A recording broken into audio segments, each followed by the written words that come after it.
This week on LIC Presents Journey in the Life of an Indian, we bring you two inspiring stories of individuals who rewrote their destiny to emerge as achievers in their respective fields. Manish Patel rose from the ranks of an office boy to an award-winning copywriter in a leading advertising agency in Mumbai. John Devraj was forced to work at a tender age. Not only did he manage to emerge from a difficult childhood, but today he is on a mission to give other street children in Bangalore the freedom they deserve.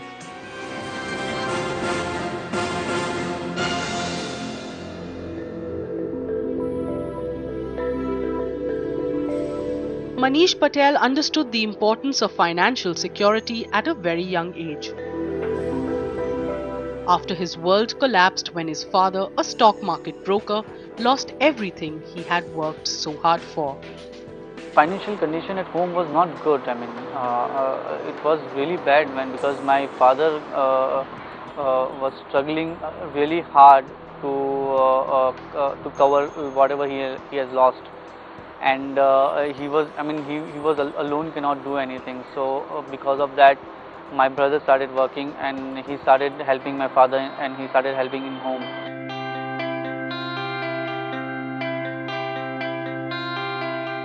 Desperate to seek financial aid, Manish accepted a position offered by the only company who responded to his many applications.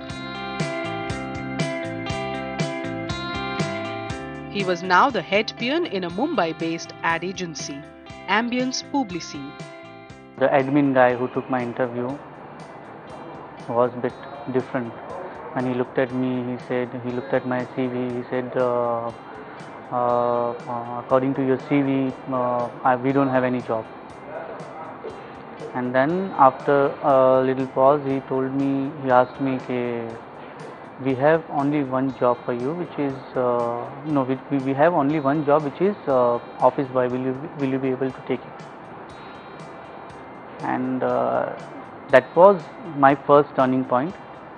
I took some 5 to 10 seconds and I said yes, I'll do it, because I needed that time. Job was that important for me.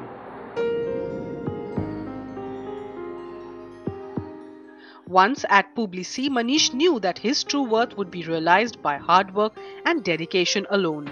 So when he got promoted to the position of L.C. Nanji's assistant, he decided not to waste another moment. He was always very curious about what we were doing, and he made it a point to, I put him first in charge of the library. So because I said, what's the first thing I need to get in order? And he was putting all our really valuable books at that time, all on advertising, thinking, creative things, all sorts of books. We had an art. So he was going through all these books in his spare time in the library. Pushpinder Singh, he liked one of my idea. He said, execute it and give it to LC. I executed. I gave it to LC, and she liked it.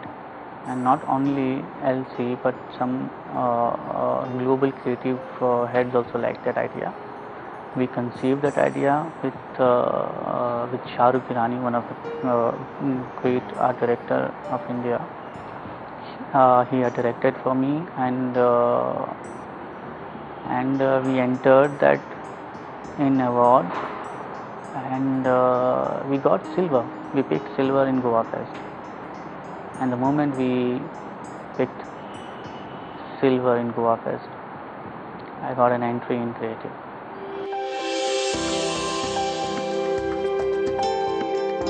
L.C. Nanji, whom he fondly refers to as his godmother, gave him his first break when she decided to showcase his creative to the International Board of Publici. Since then, there has been no looking back for Manish. Then he came more seriously with, and then I thought, that's a pretty good idea actually, not bad for him. And then I looked at it and I said, okay, that's pretty good, Manish. And I thought about it, and then I said, okay. I said, if you do this well enough, and I'm leaving for a board meeting. We used to have these creative board meetings with David Droga at that time. Droga was the head of Publicis, and we used to have these meetings once a quarter. So one quarter I told him, okay, I'll carry this to my next meeting with Droga, and if the board there likes it, it was a creative board. If they like it, then I'll transfer you into the creative department.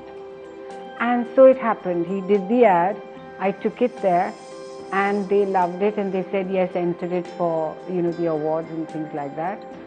Ambience is my birthplace. Okay, I have spent my childhood over there as a creative person. And Elsie Nanji, the creative head of Ambience at that time,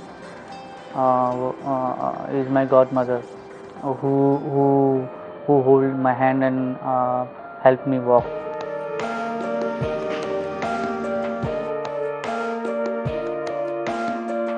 In spite of things looking up for him, Manish continued to work doubly hard to prove his worth. Normal people think from their heart, they think from their brain, but I had to think from three places: from my heart, from my brain, from my pocket too. Through thick and thin, Manish's family has been his biggest strength and support, allowing him to make his own decisions and consequently make his own place in the world. After 12th, I had to work because I have to give oxygen to my study, and I only have to figure out financial part of my study. So I had to work. So while working, I did my correspondence in commerce, and apart from that, I did my diploma in graphic designing, animation, and web designing. Because somewhere I thought that I'll be an art director sometime. See, I've seen him, he's working very hard about his job. He's come at late night because he's doing very hard work, and we don't support him, being a small, middle class family. So we asked him, why are you coming late? But he was doing his fantastic job. So he's growing very gradually. And I feel very, very proud of him.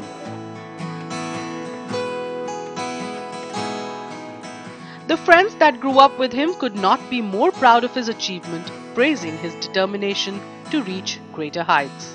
Manish एक ऐसा इंसान है, मतलब जो उसने सोचा था life में आज वो हासिल करके हो रहा है. And he is very creative from childhood only, and today is successful in his life.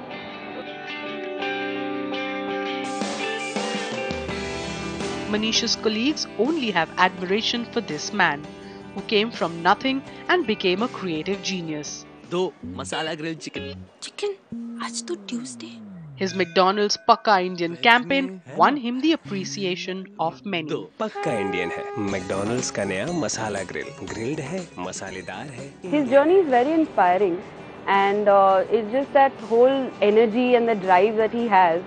There's a lot of positivity, So it's like जब भी कुछ होता है तो it's like नहीं कर सकते हैं. We will do it. So that's what is really cool about him. He's a very hardworking guy. He knows that he has to put in that hard work because the kind of background he came from, and he is dedicated to his work. That's one thing I really like about him. His hard work and patience was rewarded when he won a silver at Cannes Lions for one of his campaigns. A proud moment for Manish and the many who took a chance with him.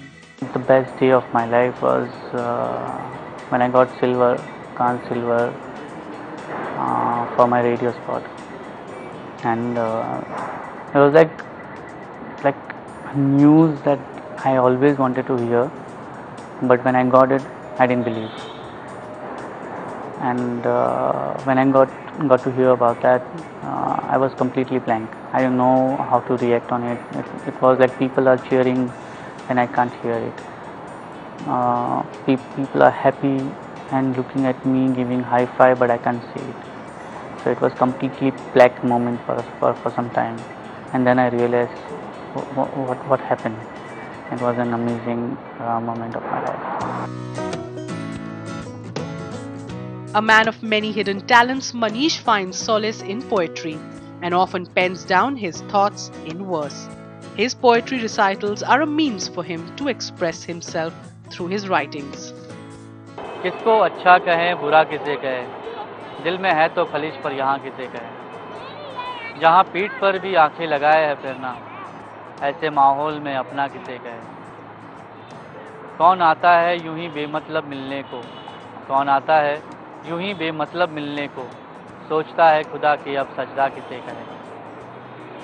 भूखे बच्चे को रोटी कोई ख्वाहिश नहीं होती, भूखे बच्चे को रोटी कोई ख्वाहिश नहीं होती, ऐसी गुजारिश ना हो पूरी तो खुदा किसे कहें।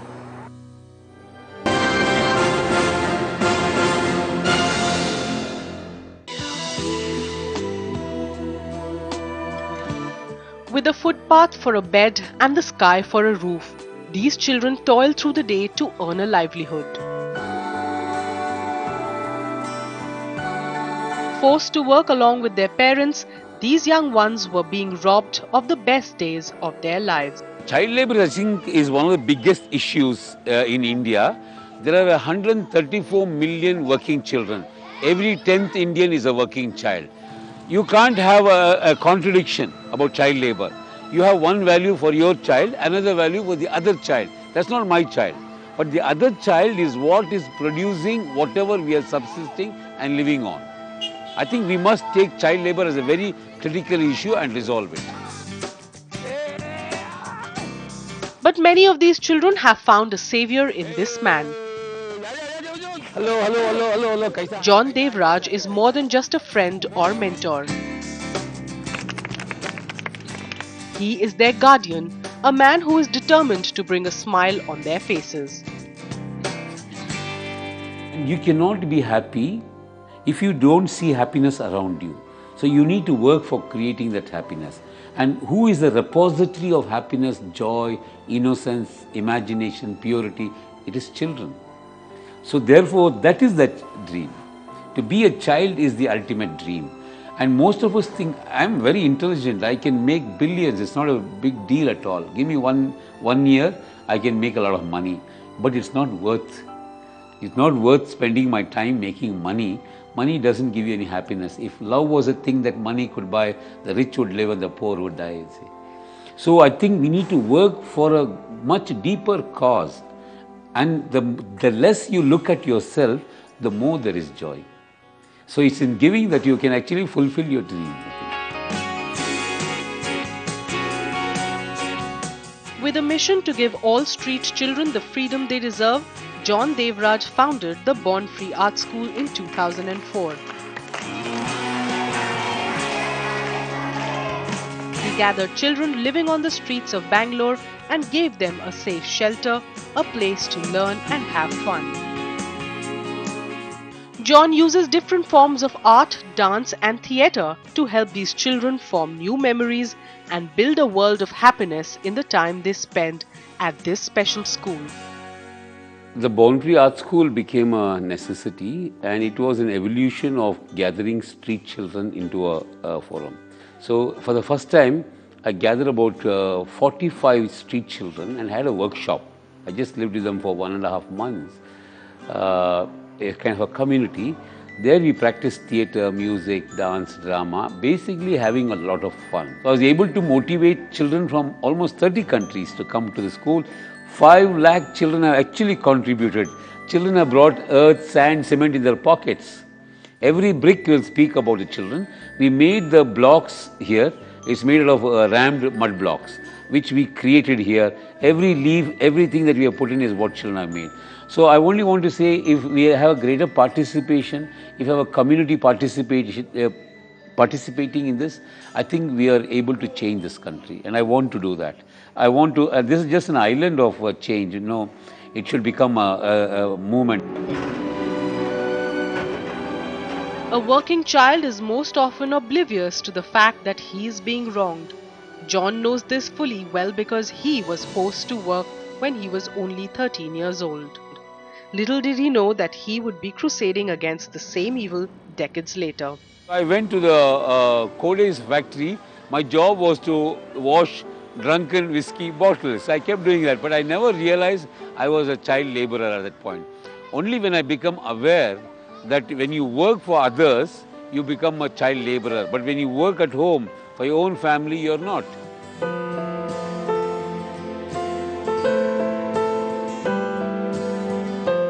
John Devraj even took to sculpting monuments on the theme of child abuse and poverty. As he carved patiently with his tools, he created beautiful sculptures which spread the message of peace, friendship and freedom.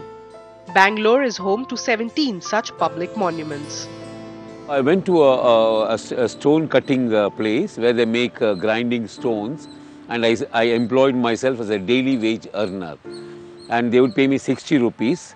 The owner asked me, do you know how to make stones? I said, yes, of course I know. Who doesn't know? I said, because I believe that knowledge comes from imitation and imitation of nature. So I just did that. But the first few days, I did not hit the chisel, but I was hitting always my thumb. So I bandaged the chisel to my hand, and I kept on working on it. But I soon picked it up. John is also campaigning for underprivileged children who live in the slums of this posh city. He believes that education must be brought to them at their doorsteps if they do not have the resources to attend regular school. I went to this slum at one Rajasthani slum, the other one is a slum completely dominated by Muslim community. I realized that in one slum 60 children never went to school, the other children, 50 children never went to school, running half naked everywhere. So we actually started a school, and how can such a large group of children be uneducated? So we really pressurized the government to start a tent school. A selfless spirit on a path to empower and educate, John learned some crucial lessons at a very tender age. Having grown up in a remote village in Mysore, John lived in a small rented apartment with his parents and 10 siblings. His modest upbringing taught him the importance of sharing and ingrained in him the feeling of compassion. So my mother is teaching us how to care and how to share with everybody the resources. So she would share an orange into 13 pieces, 12 of us, plus one piece for the child who came begging on the street. This was for me something very unique and very special. And when we took a sweet from a birthday gift from our classmate, we had to give it to our mother. She would crush that sweet into 13 pieces and share it equally to all. So for me, this was a tremendous impact. I wanted to share from the beginning. Sharing was a central value. One of John Devraj's proudest moments came earlier this year, when 100 students from the Born Free Art School were admitted into a premier educational institution in Bangalore, the Indus International School. We had John to do a presentation to us on the great work that he's doing for children who are on the streets. His organization called Born Free, and we were inspired by the work that he was doing, and we wanted to help people like John.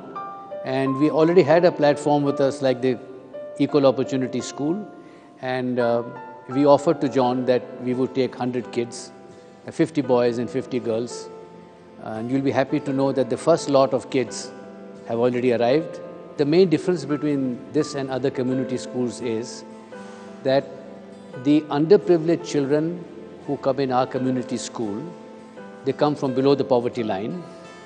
They receive the same privileges, the same facilities, the same food, the same curriculum, the same technology which privileged children get. Rightly named the Equal Opportunity School, John's students are availing facilities which they could only dream of until now, be it formal education, sessions of art or a gymnastics class. Before I came to Born Free, I was staying in street. I used to work in hotel and also rag pick and also beg. From that money, I used to take some drugs. When I was entered to Born Free at school, I saw like they're drawing, clay modeling, they are doing dance. Then I thought, oh, I want to change my life, and I also want to learn like this kind of things. Then I went to 1 year basic educate, then I directly went to 7th standard, and I finished my 9th, 10th. Now also I finished my first year, second year college. I am doing my first year degree. A master of all trades, John also dons the hat of a painter every now and then. He plans to curate an art exhibition at the Indus International School to sensitize students towards poverty and child abuse.